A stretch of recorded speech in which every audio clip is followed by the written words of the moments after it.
संतोष देशमुखांच्या हत्येनंतर आरोपी कुठे लपले होते या संदर्भात अनेक खुलासे केले जात आहेत। हत्या केल्यानंतर आरोपींचा बीडमधून संभाजीनगर भिवंडी असा प्रवास, आरोपींच्या गुजरातच्या गिरनारमध्ये सुद्धा 15 दिवस मुक्काम होता, अशी ही माहिती आता समोर येते आहे।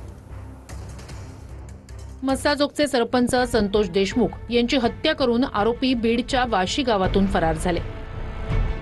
पोलीस मागावर असताना आरोपींनी स्वतःच्या गाड्या किंवा सार्वजनिक वाहनांचा वापर केला नाही।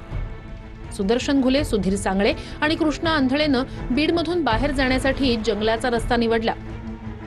तिन्ही आरोपी जवळपास 30 किलोमीटर जंगल आणि शेतीच्या भागातून पायी चालत बीड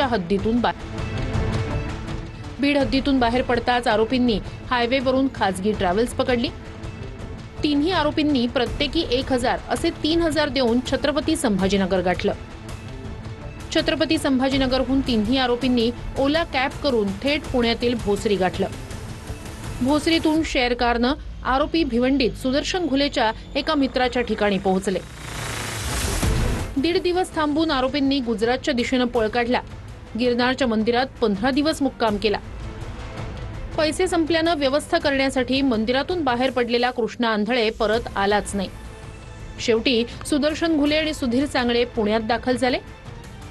बालेवाडी परिसरातून दोन्ही आरोपींना बीड पोलिसांनी बेड्या ठोकल्या।